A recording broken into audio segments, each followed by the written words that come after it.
fans? Welcome back to another episode of Monday Mojo. As you can tell, this is our first in-person recording with all three of the co-hosts here. I'm Max Schwabe, this is Chris Sobba, and this is Chris Zweifel. And the last time you saw us, or heard us, we were, well, this is going off in a different direction.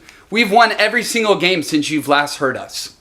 We're on an 8-game winning streak, and the boys and Evan behind the camera there had the chance to go to the Mariner game today for the Sunday matinee, and the energy was electric. We were down at the Electric Factory, and shit got done. Isn't that right? So exactly 3 weeks ago today, the Seattle Mariners, they fell to 29-39 on the season, and they had been shut out 2 games in a row to finish a 3-8 homestand. Oh, wow. 3 weeks later, today, they've won 8 straight, 16 of their last 19, in 3 fucking weeks. In 3 weeks. And now we're tied for the last playoff, we're tied for the third wild card, the last playoff spot. We are 2.5 games back of the first wild card spot. Yeah. The boys are buzzing. The best thing about all this, too, is we, obviously, the Toronto Blue Jays were here for this last homestand, and naturally all the Canucks will come down and they'll take over T-Mobile Park, but they went home disappointed this weekend. Dude, I mean, when we talked at the beginning last week, so we're previewing the Padres, the 2-game series, and then 4 against the Blue Jays, right? And we had been mopping up these below 500 teams, but it was like, all right, now we're going to see a good team in the Padres and a team in the Blue Jays that are right in front of us. Crucial team to be playing, and if we can steal some games. And I remember talking, like, being a little bit conservative. I was like, you know what, 3-3, just keep yourself in it. But dude, 6-0 on this week, yeah, and we're playing just like, it doesn't seem like a fluke to me. It seems like the formula for winning for the Mariners is obviously good starting pitching. And then coming into the year, we thought the bullpen would be lights out. It is really good right now. And then now you're starting to see a little bit of guys just stepping up. Dylan Moore and one of the first games with the Padres and Sam Haggerty. We were also talking about that, how we want to see more Sam Haggerty and more Dylan Moore. Dude, they combined for 4 RBIs in the first game. Single-handedly won us that game. Dude, the irony of all of this is... I know. It made us look very smart. Yeah. The irony of all of it, too, is we don't have our big hitters. We don't have Mitch Haniger. We don't have Kyle Lewis. So, like... and we don't have Jesse Winker, right? And when this whole suspension thing came, we were like, okay, like, now we're going to lose, like, even more of our biggest guys. And we're on an 8-game winning tear. Yeah, 8 games. What the? So this time through 87 games last year in 2021, the Mariners were 45-42. Yeah. Through 87 games, 2022, 45-42. So what you're saying is we're exactly where we need to be at this point. Sort of. Sure. We did go on a tear last September. Yeah. Sure. Right. But like, what was like nuts for me is that game where Gino hit that walk-off against the Blue Jays, obviously. Jeez. I was obviously with Max at the bar, and as I'm watching that game, I was watching it on my phone. It was on Apple TV, so you had to stream it, right? And as I'm watching that game, I'm zoned in on every single pitch, on every single swing, on every single piece of action that's happening in that game. I was zoned in, freaking out, losing my mind, whatever it was. And it was interesting. I hadn't had, like, last year, right, after that rough May that we had, the Mariners turned it on. They were right in the race, throughout the rest of the year. And that was when I was having like all those feelings of watching the game, being zoned into every single pitch, not missing any piece of the action. And I had that feeling throughout almost the entire season last year. I haven't really had that this year, right? But when we were watching that game where Gino ended up doing that walk-off, I was freaking losing my mind on that double play that JP had in the 10th inning. Ryan Borucki, freaking A, dude. Ryan Borucki coming against his former team where he spent 10 years, the only team he's ever been on. He got drafted by him. He spent 10 years in the organization, and he comes out, dominates against them. Ironically enough, they have Sergio Romo come in, and Gino freaking takes some yards, sitting on a slider, walks it off. And I remember that was big for me, watching that, last year also the Mariners by Fangraphs were the most clutch team in MLB history, and it seems that every close game that they were in, they were pulling it out. They were getting a W, somehow squeezing it out, and that is all the emotions that what I felt last year so many times. I finally felt for what seemed like the first time this year where it's we were in do or die mode, but now we're just on such a tear that we're becoming a force to be reckoned with, and nobody wants to play us right now. We're the hottest team in baseball, taking 16 of our last 19 games. I mean, Jesus Christ, man! Like, this is what I've been missing, and it's so fucking awesome to have it back. Chris. That's right, Chris. Cheese and rice. And I tell you what, there's something that I didn't tell you. So when Chris and I were at... What is cheese and rice? Cheese and rice, dude. What does that mean? Cheese and rice, man. It's a Schwabiism. What does that mean? Cheese and rice. Jesus Christ. Yeah. Cheese and rice. Hey, before you say that, I want to talk about the 16-3 because obviously you win 16 out of 19 ball games at any time in the season. It's amazing. But to be struggling like we were, and we're calling, some people are calling for Scott Service's head. The whole Dipoto and Service thing, it might be up. They've had their time. When are we going to get the production? And to be in a hole like that, and then to put 16 out of 19 games in right after that, in response to people thinking you guys suck, right? Which we kind of did. Which we did. We were so far under our expectations. We were playing terrible. Yeah. Right. Chris was about to throw in the towel. I was ready. I was ready to throw in the towel. I was talking with my boss at work. He's a Yankees fan. He was asking me about the Mariners, and I kept telling that's that low point in the season. Yeah. I was like, dude, this might be done. This season might be over. And then ever since then, they've gone on that 16-19 tear. They've changed everybody's minds in Seattle, everybody's minds around the entire MLB, and anybody who roots for baseball and stays up to date with it. They've changed everybody's opinions. What was Scott's response in the press conference right after the sweep today? I don't know. Didn't you say, like, Scott Service shows up at the press conference booth or table, whatever, and he's like, what to say. Well, I know what to say. Playoff baseball is back in the conversation or something. Yeah, they're thinking. I don't word for word. I don't remember. We obviously didn't watch it because we were at the game. Yes, but and then we had extracurriculars. We went to Guitar Center. It was a really lovely day. It was. Yeah, it was. But damn, man. And also last year we had a lot of luck going our way, and we haven't seen that much of it this year. But go to Thursday night where Gurriel bumps that spikes one over the fence off. He does a Jose Canseco, except it doesn't quite go off his head. It goes off his glove. And I went to that game, and I was sitting in the left field bleachers. I had a perfect eagle eye view on this. And I was like, oh, all right, well hit ball. Gurriel's obviously going to get to it. It goes in and out of his glove and over the fence. And I'm just like, are you kidding me? Are you serious? That happens. And then today, Sunday, J.P. Crawford hits a mile-high ball like that goes 20 feet, in front of the pitcher's mound. I don't even think it went 20 feet. But the catcher, what was his name? It was Gabriel Moreno. Gabriel Moreno, the catching for Kirk because they gave him the day off till he came in to pinch hit later on. Anyways, he misses the ball. JP gets on first base, and then come up Carlos Santana. Are you kidding me? 3 home runs in less than 24 hours? Oh my god! Saturday night, I mean, he hits the 2-run bomb to give us the 2-1 lead. We win the game. Mm-hmm. Boom. Today he hits in the second inning he hits a solo home run, tie game 1-1, and then in the 8th inning he hits a 2-run bomb to take the lead, and the Mariners finish it out. The Mariners bullpen in that Blue Jays series, guess how many runs they gave up?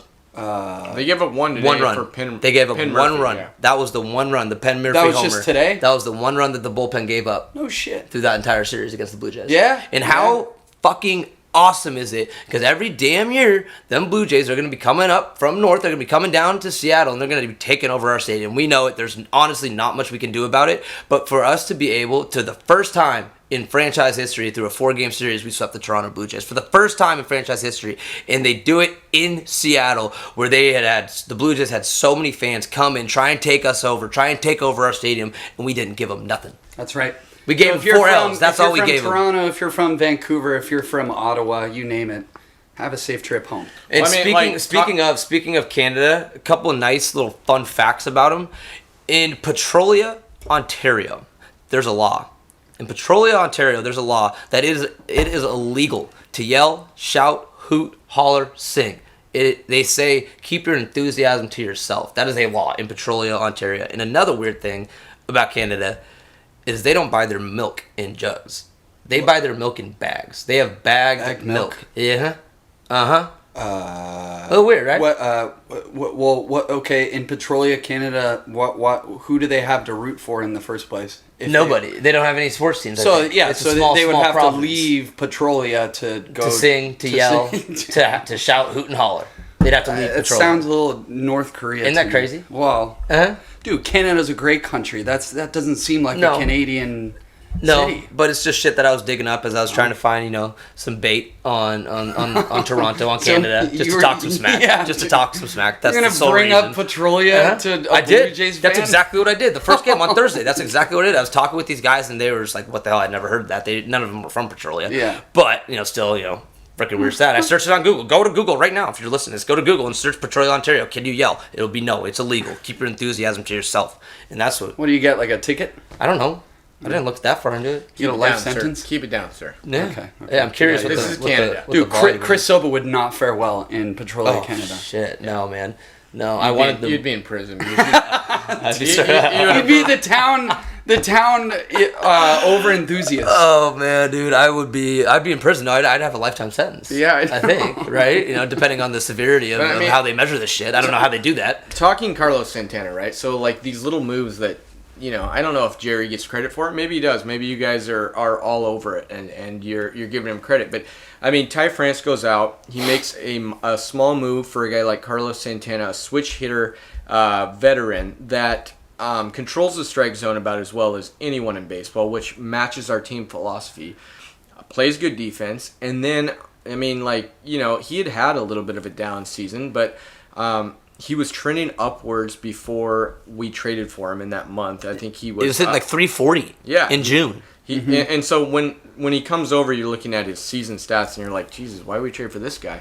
But it's just one of those little moves that Jerry made, and it bought us some time. And even now with Ty France coming back, they can find a way to make that work. He'll DH. Oh, they're not getting that bad out of the lineup, especially with the run that he's on right now. now. Jerry bought the dip. Jerry bought the dip. Yeah. You bought the dip on Santana. He sold low, and he ended up buying high with this guy. I mean, dude. No, I think it's the other way around. No, he sold low. He gave away, low end prospects, and then he right. got in return a high producer. Bought low. Well, he bought low, is what you're trying to say. I don't know. You could look at that. Selling either low way. is a bad We thing. didn't give up a whole lot. So that's you sell your low pieces. I think that could go either way. Right. I think that could go either way. Sure. Wyatt Mills on his way to the Royals, but when you have a deep farm system like the Mariners do, and that they've built it the right way, where they haven't sold these guys off for, it's like you look at the Adam Frazier trade, and admittedly Adam Frazier hasn't worked out very well, but like when you have a deep farm system, you can package together 2-3 guys that are at AA, single A, depending on.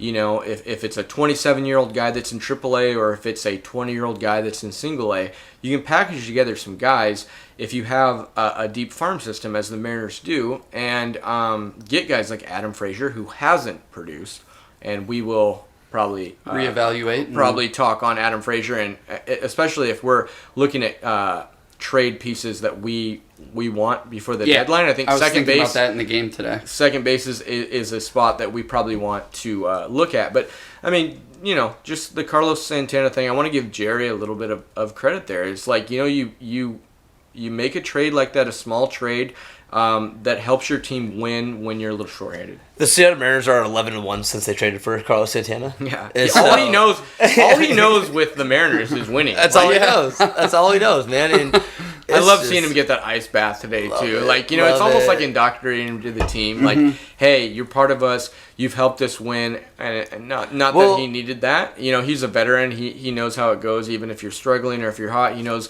it goes in waves. But he's hot right now. He's helping this team win, and we needed it. I mean, we needed him today. Without Carlos Santana, and yesterday, without Carlos Santana in the last two games of the series, we don't win. We don't sweep them. We don't give a 4-game sweep to them. 100%. Yeah. So Jerry traded for a guy that got you 2 wins right there. 100%. And Carlos Santana, he was saying, whenever he always starts seasons slow, and this is his words. He is somewhat paraphrasing, but he said he starts his season slow, and he ends up turning it on at the latter half of the season or second half of the season when the team starts needing him, right? And that's seems to be what he's doing. It's into the second half of the season, and the man's doing his thing. So I look at what we're working with today, right? And I'm trying to be present, but I'm thinking in the future, right? So we have the best with what we're working with right now, which is turned into be something very fruitful and very profitable. Winning formula. Winning formula, but once we're only days away at this point from getting back Haniger and Kyle Lewis. Yeah. Right. Yeah. Well, a little bit more than days for Haniger, but Lewis hit 2 home runs. I think this could be wrong, but I'm pretty sure I saw a stat on Twitter that 3 games in a row Kyle Lewis has had a 2-run homer. Yeah. Yeah.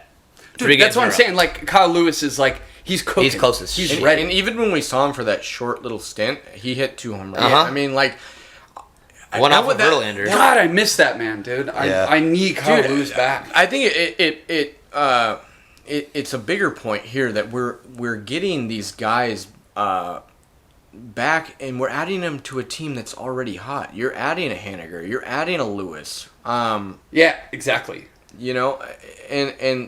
And what I'm trying to say is a lot of teams don't have those reinforcements coming in. They have to trade for them. I mean, the trade pieces that we're going to trade for. I mean, at the deadline, it might be a second baseman or with Kirby with his innings limit, you might have to trade for another starter. You can't imagine that the starters have had amazing health. You can't imagine that everyone's going to continue to be this healthy. I mean, fingers crossed. Yeah, fingers crossed. Don't say any of this stuff. Yeah. Right, but I mean, Kirby's going to be on an innings limit anyways. So I know they sent him down, but the reason they sent him down because he wasn't going to start a game again until after the All-Star break. And so why keep that roster spot full when you don't need to? Add somebody else, put him down, and bring up a different relief pitcher, Matt Festa. Yeah, By the way, Matt Brash Saturday night.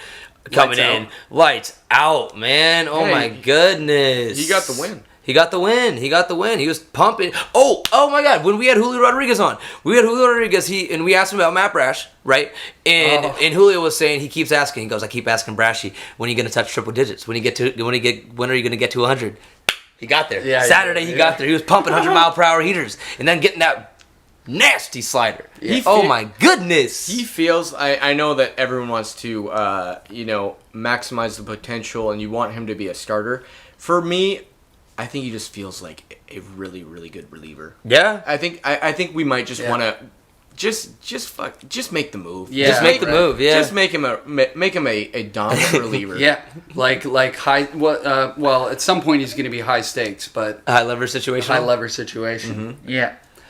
We'll talk about the bullpen for a little bit. I mean, Castillo's been on a roll for a while now. Yeah. It's been multiple podcasts. Munoz probably hasn't got enough love on here. Nah. He has been amazing. Sewald has been one of the only guys from last year's bullpen to come back and be in the same form as he was. Yeah. I know Giles were on the 15-day DL. I think that's just kind of a, he was dealing with a soggy shoulder, and it's just we'll give him a little bit of time here. And we, you got a guy like Brash that's coming in, so you can afford to give Giles a little bit of time. But the bullpen is going to be rounding into form. I love the formula of this team. The formula is pitching dominates. Yeah, that's the formula. Pitching is key. Pitching is king. Excuse me. In any winning team formula, it's really hard to be a team that puts up 6 runs, and even if you give up some runs, that your offense has to come out and give you 6. Like the Yankees. I mean, and the Yankees are one of the best pitching teams too, so it's probably a bad example. But we're not that team. We're a pitching team.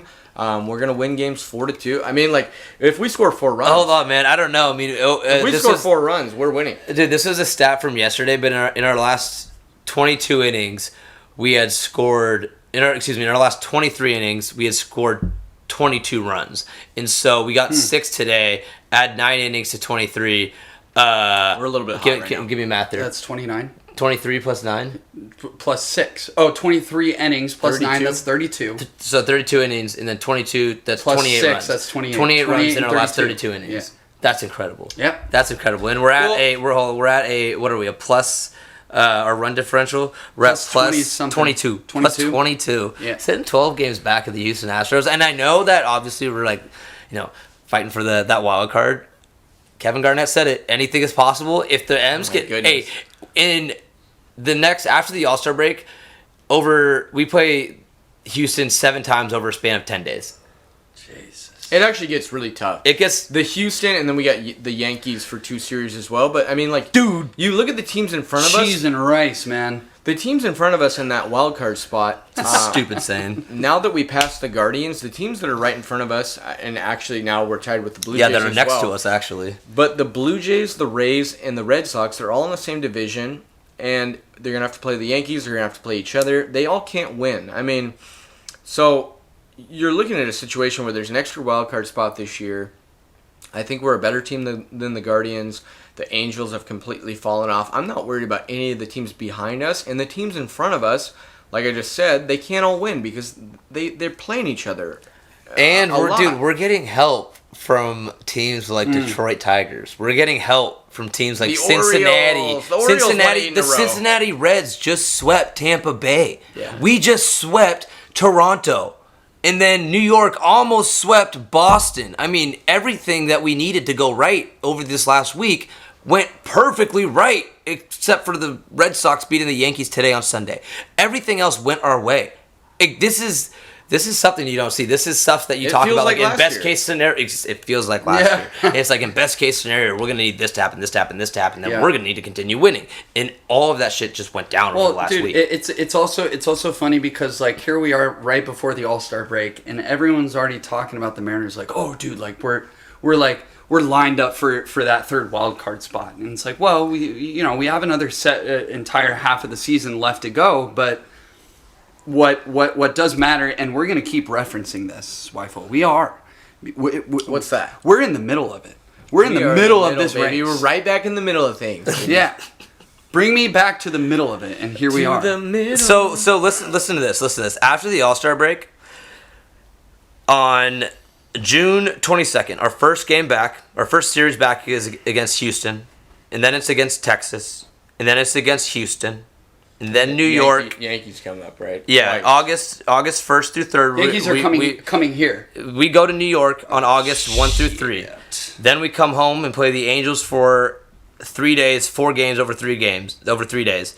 And then we play the Yankees again August 8 through 10. So hold on here. Hold on here. We do have another doubleheader. But after that, after August 10th, the rest of the season, So easy. we go Texas, we go Angels, we go Oakland, we go Washington. Then we have Cleveland. That'll, if stuff was similar to where it is today, that would be huge. But then we have Detroit, Cleveland again, and then the White Sox, and then the Braves, and then the Padres. All, doable wins, doable series. But then we finish out the year, Angels, Oakland, Kansas City, Texas, Oakland, Detroit. We are say set that again. up. Angels, Oakland, Kansas City, Texas, Oakland, Detroit. Wow. We are set up for success. How many games is that? Is that 30 games against easy teams right at the end of the year? Yeah. Essentially, 20-some games against... And, I think you're going to find yourself kind of like where we are right now, where we're either... We're in the wild card spot, the 6th wild card spot, or we're just out of it, and you're coming into that stretch like... Guys, if we can't win 65% of these games, we don't deserve to be a playoff team at that point.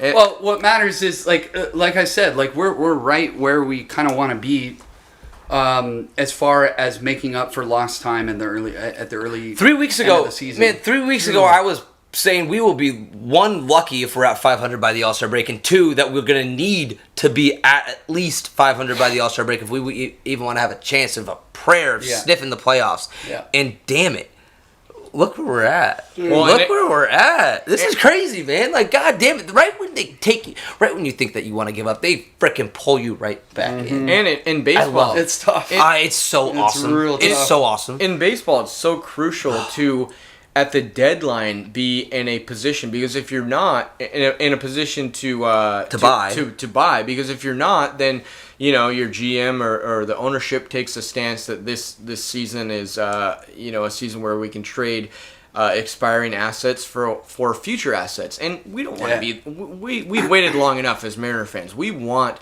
and as coming into this season, we had high expectations, and then we saw how the first part of the year went. Mm-hmm. But to get back before the All-Star break, before the trade deadline, into a position where we are.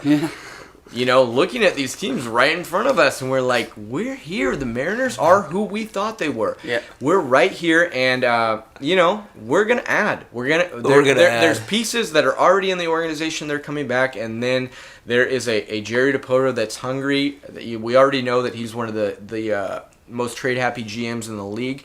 He's gonna do something for this team that's big. I mean, is it a Frankie Montas? Is it a starting pitcher like that? You might say Frankie Montas is hurt right now, though, isn't he? He missed a start, but he's not seriously hurt. Like the Oakland A's are really being conservative with their highest trade asset, their biggest piece, right? Yeah. They're making sure that he is healthy for these teams that are going to come by him. And I'm not even saying that's the guy that we would target. Because you're mentioning, yeah. But he's going to go add a big piece. I think it might be a second baseman. What if we go out and add a Ketel Marte? We've already had him before. Bring him back, though. He's beefed up. Would he'd be our missing piece of the puzzle, second base, no? 100%. Yeah, and he signed like a 5-year deal before the season that I remember looking at the number that came across. I was like, it was like $45 million or something? It was like 5-year, $33 million. I'm like, so we would just pick up on that contract. Yeah. Don't quote me on that. 5-year, 33 is what came to my head. Yeah. But it seemed like it was a very, very team-friendly deal. If they just want to move that deal over to us, I'm happy, more than happy, paying a guy like Ketel Marte those numbers. And then he just slides into second base. I don't know what happens to Adam Frazier. Quite frankly, I don't really care. Yeah. Okay, hold on. It's a 5-year, $76 million contract. What did I say? You said 33. You said 33. I said 73. You did not say 73. Walk it back. You said 33. Yeah. Jeez, 76. Okay, that's a fat contract. 5-year, 76. It's like $12 million a year. Yeah. It's $51 million in new money, whatever that means. Okay, 33 was egregious. I apologize. It's 76 guaranteed. Yeah, but I mean, insane. That's a big contract. But whatever. I don't care. We have money to spend. Do we? Yes, of course we do. Yes, we do. We're like We're like the 21st cheapest team, expensive team, whatever. We have the 21st most that we're paying. Whatever the hell you think about what you're. You know what I'm saying? Think about what you're paying. Yeah, 21st lowest payroll. Like 21 in the league. Yeah, I don't know. Well, our owners can be cheap. Think about what you're paying Gino though. Like you're paying him like $15 million a year, right? This is 5 years, 76. What does that work out to? About 13 to 12 million a year for a guy that is like 26, 27 years old, and he 15 mil a year about 50. What I mean, it's not as low as I was saying, but I'm happy to pay a guy like Ketel Marte to man that second base for us. And where would you bat a guy like Ketel Marte? 2, 5? Nah, you could put him, dude. Having that power, that reliability at like the middle part of the lineup. I mean, we have our top pieces of the lineup set right now. We are betting JP Crawford 3, which I love JP. He is not a 3. He's not a 3-hole. No, he's not a 3-hole. But that's what we got right now. Yeah. I don't know. And it's sort of working? Everything's working. I do right like now. Julio at number 1. The boys are scoring. We're scoring runs, on the man. topic of Julio, right? Big. Oh, wait. Sorry. I do want to say this before I forget, because before we leave Carlos Santana. So at the game today, there were this group of guys next to us. And in the 8th inning, Carlos Santana was up to bat. This guy who was like not much of a Mariners fan, but he was starting to become one, I guess. He didn't know much about us at all. He goes, I'm going to buy a Carlos Santana jersey if he hits a second home run here and ties it up. In the next pitch, he goes yard. He goes yard in the home. He's getting his jersey. He said he was getting a teal one. But I just love that. Absolutely Sobba was screaming at this poor kid in his banana costume. He was like, "You're getting a jersey!" I was letting him know. I was like, you are not getting that jersey. You are going to get it right now, right after this game. You're going to get that jersey. I was not letting him off the hook. No way. He was like, okay. Yeah, he's like, Jesus, man, all right. Yeah, he was like, your energy is too much. Right? I'm like a lackadaisical fan. He was wishing that we were in Petrolia at that time, so I wouldn't be able to yell at him. Yeah. You know who else we saw at the game today? What? When Chris Sobba had the brilliant idea of leaving our seats in right field, we were under the shade. There were a couple obnoxious Blue Jays fans that were screaming "Let's go Blue Jays" right when Julio was up at bat, which really rubbed me the wrong way. I'm telling the story. I want tip for the listeners here, real quick. Tip for the listeners, because as Max was saying, our original seats were in right field. And they were good seats. They were fine seats. They were fine seats. We couldn't see the jumbotron. If you haven't been doing this before, and this is what I do at most games I go to, buy tickets for seats that are somewhat, if you want to sit there and you don't think you'll be able to find seats later on in the game, and you want to have decent seats, sure, spend some decent money. But you could also just spend like as little money as possible. Go on the Game Time app, go on Ticketmaster in the middle of the game, and search for tickets for you're with 4 people. Search for 4 seats, and it'll pull up the section that's open. And so then you go to the best section you can find for the best seats that you can find. You don't have to buy them. But then you just have to sell it to the person at the... It's a life hack. Yeah, it's a life hack. You have to sell it to the person manning the aisle as you walk up. And if you even have to sell it to If you even have to. Sometimes you do, sometimes you don't. But I went up and I said, hey, is this the best side for row 13, seats 7, 8, 9, and 10? And he's like, oh, yeah, no, you might want to go to the other side. But at this point, I already knew that we had the guy, he was going to let us go down. So I was like, we'll just walk down this aisle. And that's why we went down. That's why we stayed there, because we didn't have to talk to the other person. We passed all those people. Yeah, we had to have the entire row. We were on the exact other side. Anyways, we had to walk through like all those people. But what I'm saying is you're going to be able to get great seats and not have to pay for them. So there's a little life hack for you, a little tip for you. I recommend doing it. Max, back to you. What was I saying? Julio. You were talking about Julio. I was talking about Julio, but then I was talking about something else first. Carlos Santana, somebody else we were sitting next to. Oh, yes. Yeah. So when we moved to these seats after Chris Sobba's masterfully executed plan, we not only found, sat next to these like adolescents. They weren't adolescents. They were like 18? One of these kids said that the Portland Trailblazers were winning the championship. He goes, the Portland Trailblazers are going to win the pipe dream. Yeah, win the championship next year. Dude, just watch, man. Like, the Blazers are on like the top, like next year. Yeah, it's like not a chance. Oh, dude, and we were right down the aisle from Rally Kid. That's what he was going to say. That's what I was going to bring up. Yeah. So next to these kids with a pipe dream about the Portland Trailblazers was my fucking Rally Kid. Yeah. Just sitting there with his pop. And, it was one of those interactions where what? Like, I was like, how do you know how do you know that's Rally Kid? And then he turns around and it says it on his jersey. Says it on his jersey. I'm like, how do you know his face? So we gave him a Monday Mojo card, and, obviously his dad, I told him to come on the show. Yeah. His guardian, was like, yeah, we'll message you. Yeah. So we'll see. Anyway, I will say, Julio Rodriguez, massive congratulations. That was really fun to be at the game today when we saw pretty much that's when he learned. That's when he learned. Uh-huh. And as he was going out to center field in like the 6th inning, 7th inning, they announced it on the big screen and was like, Julio's going to the All-Star Game, which was just sick because like this man, God, like I'm hoping he sticks around as a Mariner for like a long time. Sign him tomorrow to a lifetime contract. Yeah, exactly. Seriously, because like that guy, the energy that kid brings to the Mariners is unmatched. It's priceless, and it's going to take us a long freaking way if we have him around long enough, right? Like playoffs or not this year, right? Like playoffs or not this year. I'm just saying. Okay, it sounded like you said playoffs or not this year. Oh, playoffs or not. Okay, is what I said. All right. Okay, I can see why that would be frustrating. Uh-huh. We need that guy around because not only is he he's a hell of a ball player, but like the energy that he brings to the clubhouse and to the fans. And he's 21 goddamn years old. Yeah. We were doing some shitty things when we were 21 years old, but yeah. I will say it was a pleasure to see that, and as you listeners already know, we've had the pleasure of having Julio on the podcast before he was even really that famous. But everybody always knew he was going to be a superstar. Sure, man. Yeah, exactly. Yeah, which is why that was $1 million interview. Yeah. But for the people that aren't like totally into the advanced metrics and like WAR is a stat that. You can start talking WAR and people kind of like don't know where you're going with it or even how to value it.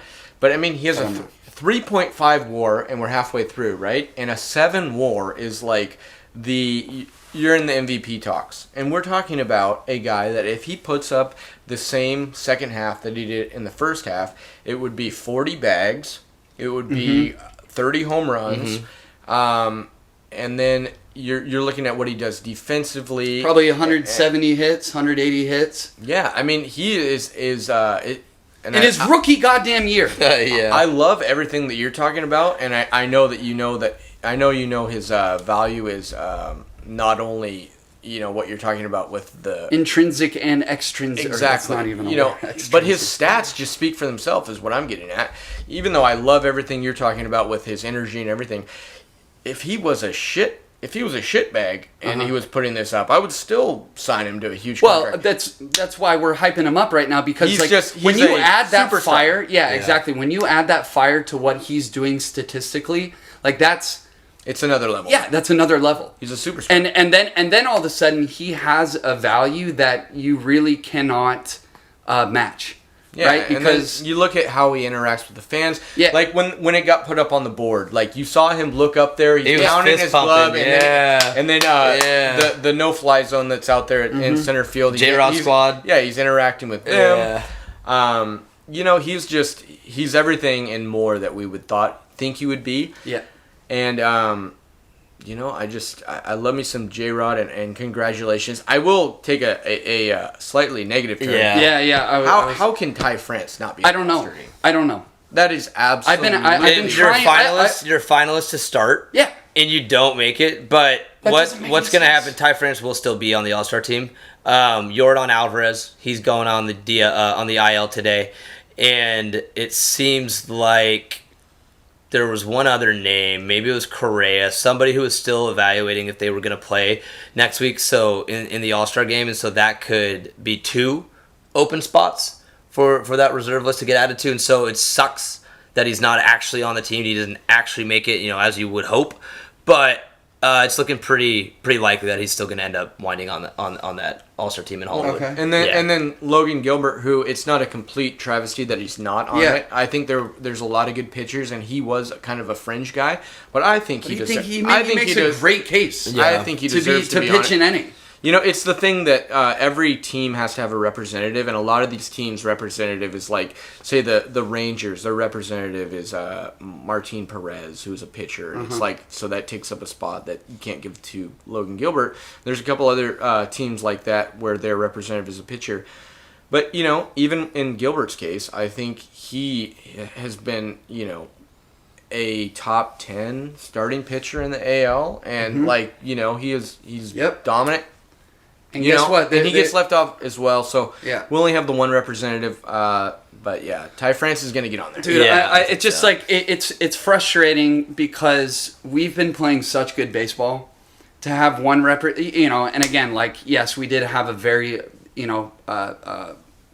Mediocre, not not subpar start to the season, Extremely and subpar. yes, extremely, and We were to 10 have games- we were 10 one games representative, under right? 500 Like at one Julio's point. great, that makes sense. Ty France has a better batting average than 70% of the league. Bro, Ty he's batting France. So 306 listen to this. after today. Listen to this. Entering today, before this game, Ty France led all first basemen, and it's a minimum of all AL first basemen. It's a minimum of 50% games played at first base. He led all AL first basemen in batting average at 310, in on base percentage at 384, and in on base plus slugging at 851, and wins above replacement at 2.8. That's per Baseball Reference.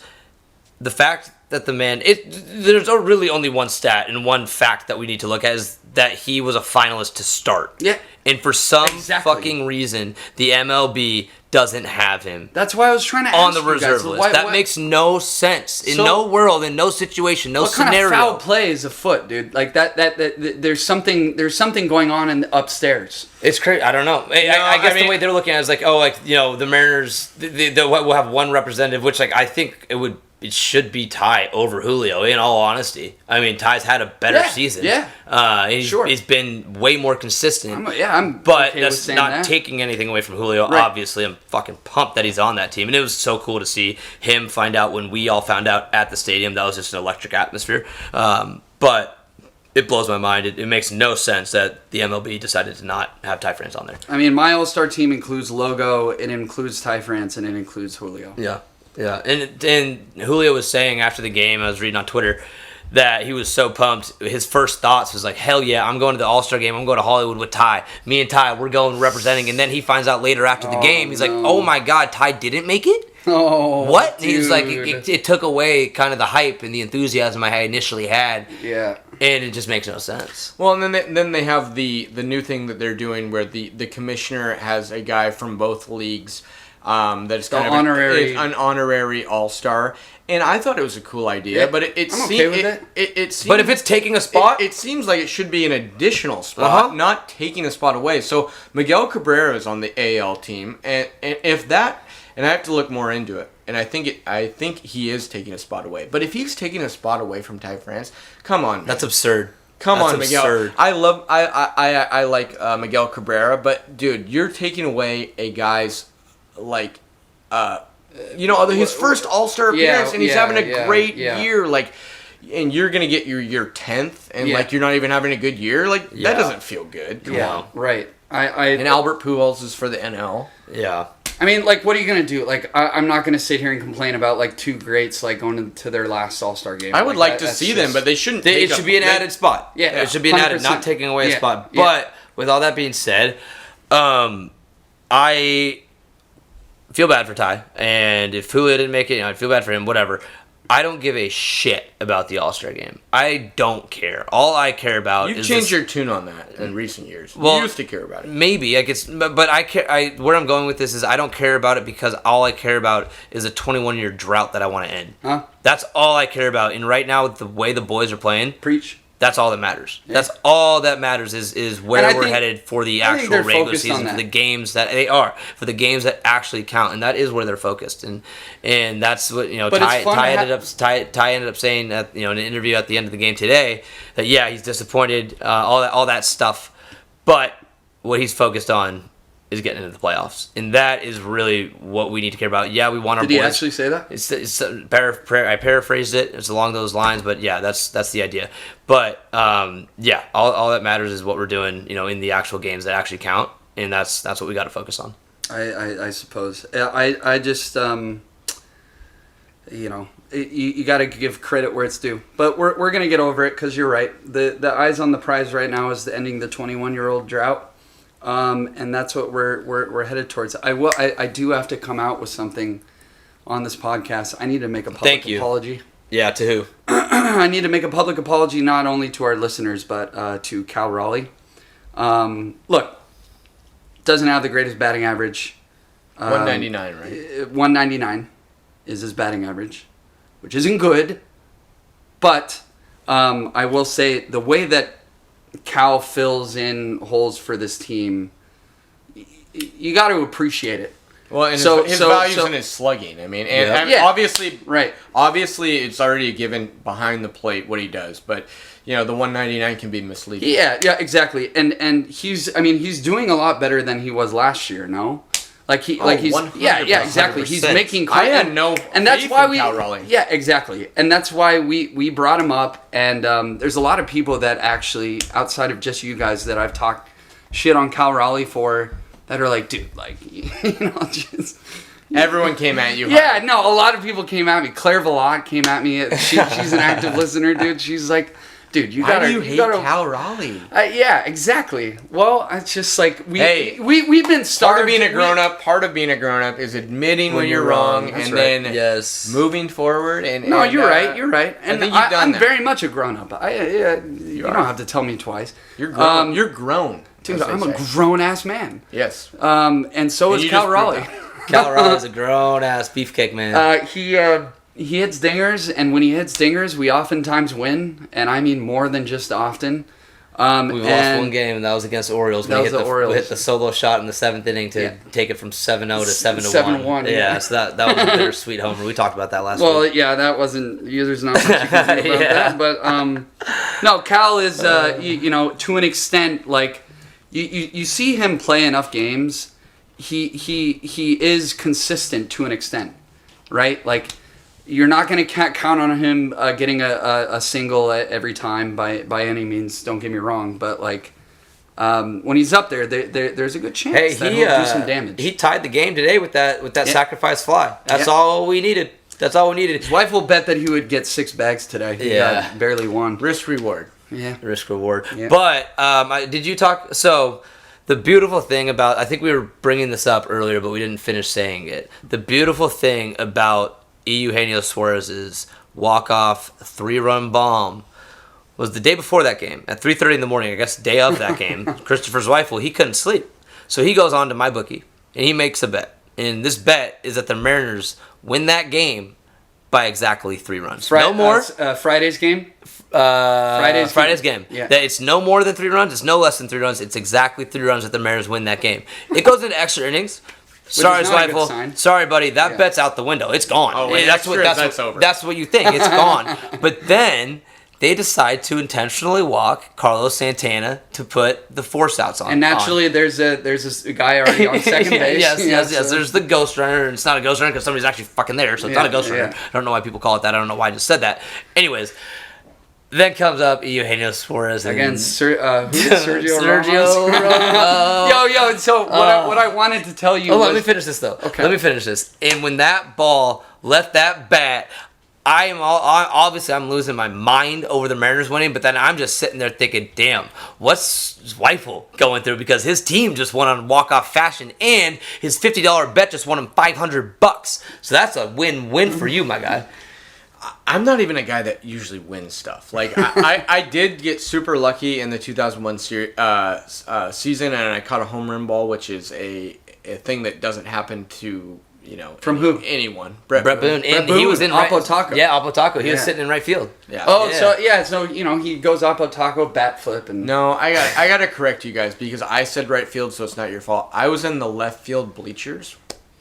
And you said he pulled it, and for some reason it scrambled my brain. I didn't say he pulled it. I said he went. I was sitting. I said right field. I should. And then I go, so he went Oppo Taco, and then you sarcastically said, no, he pulled it. Yeah, and then we all laughed. Yeah, and then we laughed because it was a fun joke. Then you were throwing. And now you're the asshole. It was a fun joke. And now good lord. No, dude. When Roma was on the mound, God bless the guy because I really like him as a personality, and I liked him when he was on the Mariners. But we obviously DFA'd him for a reason. I mean, he's only got one pitch essentially, and it's that slider. It's that slider. The first pitch he throws to Gino, it's a hanger. It's right down the middle. Gino fouls it off, and I'm thinking, well, that was my chance. Yeah. Oh, yeah. And then he takes, I believe he took 2 pitches, and he gets to a 2-1 count. And then obviously we know what happened. He pulled that high towering drive, and I win, and I benefit. But honestly, I thought I would have been more excited for myself. I was. My initial reaction was obviously like 500. No, my initial reaction was 500 big ones, but that faded away. Well, that was also the game that we were winning record, or when we also hit 500. Well, and then that got us to 500. Yeah. So that's Friday night, but I was on that was one game above. I was coming up the next day on a bus, and just the fact that we had won the first 2 games of the series, like. Just got me jacked up because like now we're coming in and I didn't think it would happen, but we have a chance to sweep the Blue Jays. Yeah. And then we go to the game Saturday, we win, and then we go to the game today. Beautiful comeback win.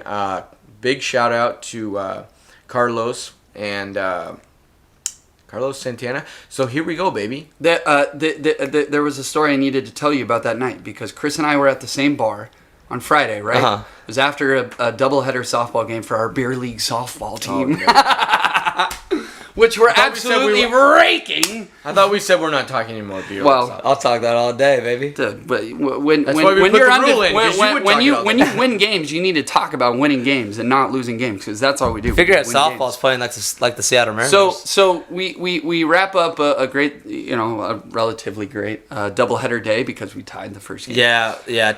time limit yeah, came in the first game, so we ended up tying. That was but they were homies though. They were cool. So after every beer league softball win, which is typically every time we play, the entire team shotguns a beer. And obviously, I hate you so much. Obviously, word is caught wind throughout the league, and everybody knows that figurehead softball shotguns beers after every game because all they do is win.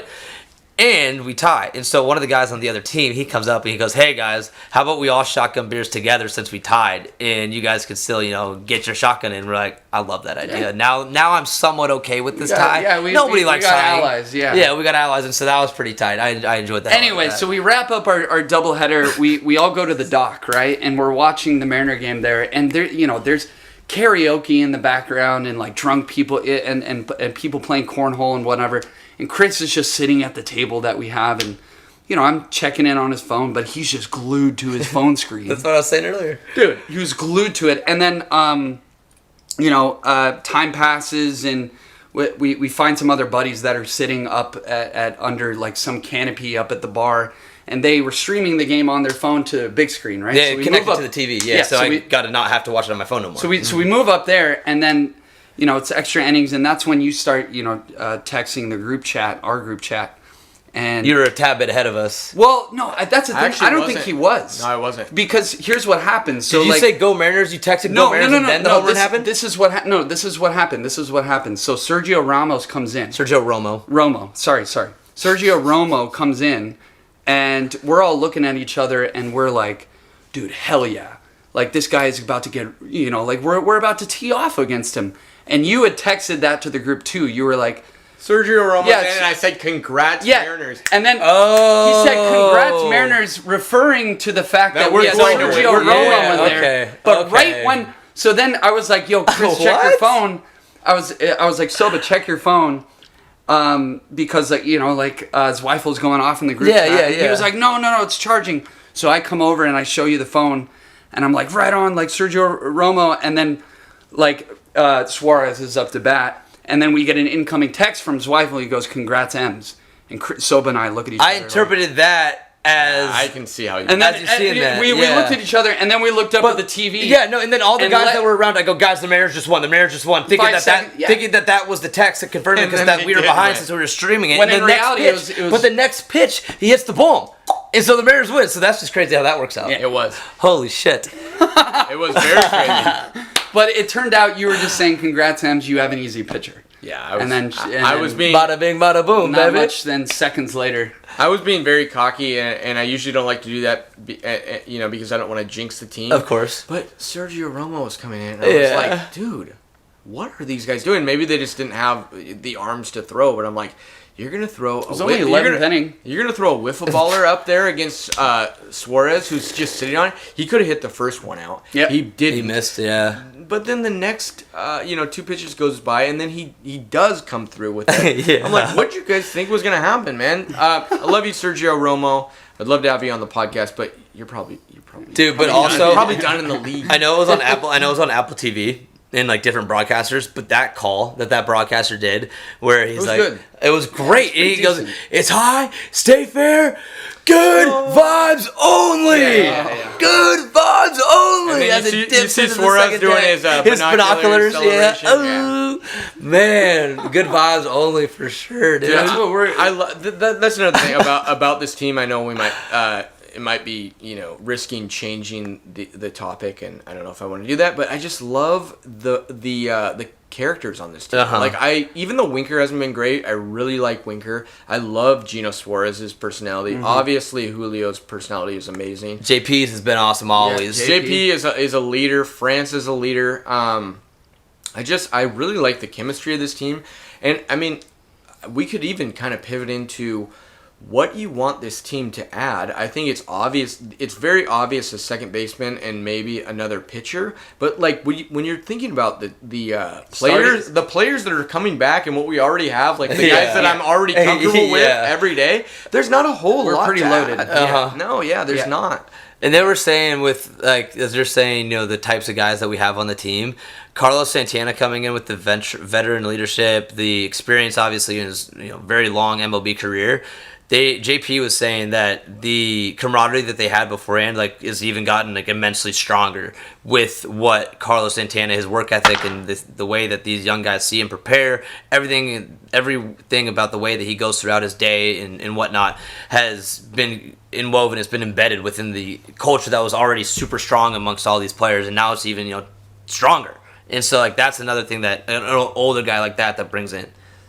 And, I mean, Robbie Ray came to this team because there was a series last year where it was so electric at T-Mobile Park, and even though he wasn't pitching great in the beginning of the season, you couldn't really feel bad for him because it's like in a way I did kind of feel bad for him because he was coming to this team and he was expecting us to be a playoff contender, and we just weren't, and he wasn't pitching well, so I guess he can't be too sad about it. But now, like, that we are playing well, like, it's just great that we're rewarding a guy like Robbie Ray, and then a guy like Carlos Santana comes in and he sees how fun it is. You can tell he's having the time of his life. I love Jesse Winker. I think Winker, he's back on Tuesday. His suspension's done. Yeah, and that's going to be awesome. 6-0 without him. He coined the Electric Factory saying. And this place is an electric factory. So the Mariners players, they give us joy, but I think we're doing a good job giving them back joy. We're packing the stadium. Look at the reception that Julio got when they put it up on the big board. Yeah, he made the All-Star team, and then he gives it back to the fans. Like, I love you guys, and everything. So it's just fun right now. It's so much fun. It's so much fun. Yeah. And we couldn't say that 2 weeks ago. No, we couldn't. Nah. We absolutely could not. It wasn't fun. It was not fun. So for the next week, what do we have on deck? So Julio Rodriguez. We're leaving town. We're going to Washington. We have an off day on Monday. We have an off day tomorrow. As you're listening to this, it's an off day. And then Tuesday we start in Washington. Julio Rodriguez will do his 1-game suspension that day. On Tuesday he will not be playing. Jesse Winker will be back in action as well. 2 games there, and then we finish before the All-Star break against Texas. And so both of those teams are. Are you sure Winker's back? Doesn't seem positive. Like we went 3-1 during JP's suspension, and we just went 6-0 during Jesse Winker's suspension. Wow. Yeah, so Julio is starting his on Tuesday, and then after that, the suspensions from the brawl that honestly kickstarted this amazing fucking run. You gotta think it did, right? Oh my goodness. And the Angels just got swept by the Orioles. They're done. Dude, they're done. No, man. They're done, dude. And so it's just like I was saying earlier, man, there's so many things around the rest of the MLB. The Mariners, all they could do was focus on winning. Do your job, win the game, see what else happens throughout the rest of the league. And what else has happened throughout the rest of the league during this run has been every bit helpful to what we needed to happen. It's been so beneficial. It's not only that we're winning like you're talking about, but every day you check the for me it's the score app, and I'm looking at the other teams playing. It's like you're talking about the Rays. They got swept by the Reds. Yeah. So a National League team that's not good came in and swept the Rays, helped us out. The Red Sox, if you look at their schedule coming up, and we're not gonna be able to dive completely into that, but just do yourself a favor.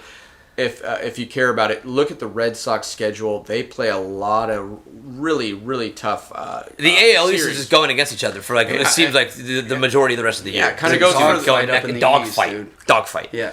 So, I mean, and you were talking about that we're at the same exact point record-wise as we were last year. But guess what's different about this year?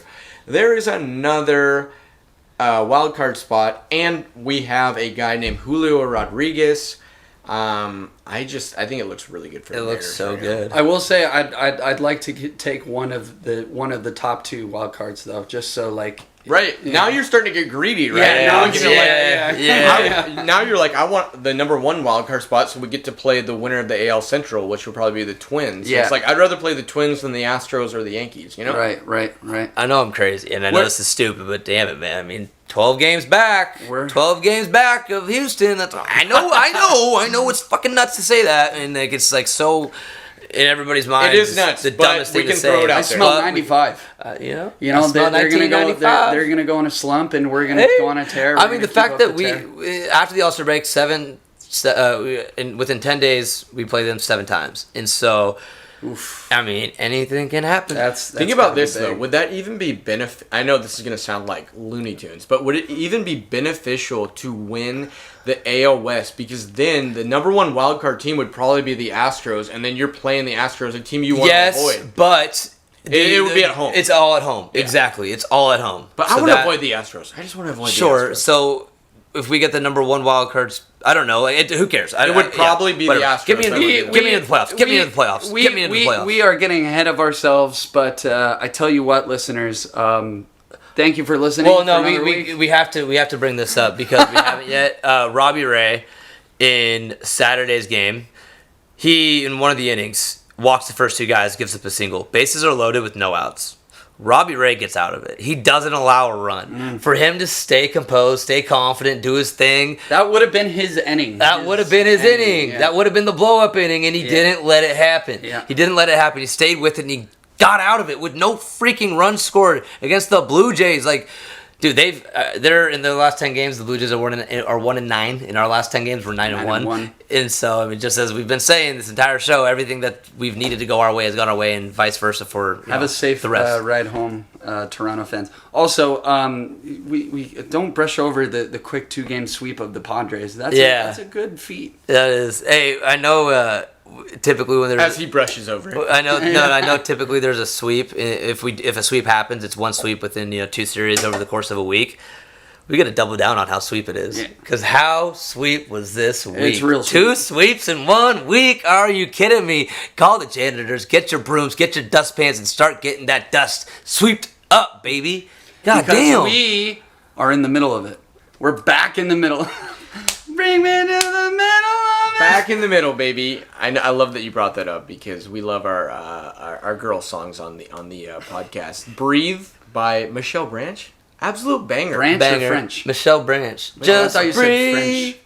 I know that song. Yeah. I just Yeah. So back in the middle, love that you brought that up, and I love the baseball that the Mariners are playing. I mean, 6-0 against good teams. We're already beating up on bad teams, but 8 now, wins in a row, but 6-0 against good teams. Yes. Yeah, 6-0 against the good teams, and now we go on to Washington, a bad team, and then we go to Texas, a bad team, and then we got an All-Star break.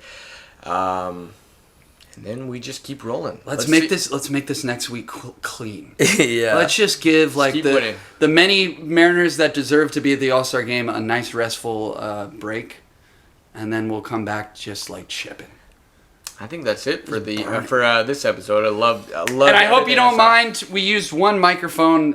We're still getting started. We're bootstrapping this whole operation. So it was fun though doing it live. Yeah, it was. Yeah, first live show in person.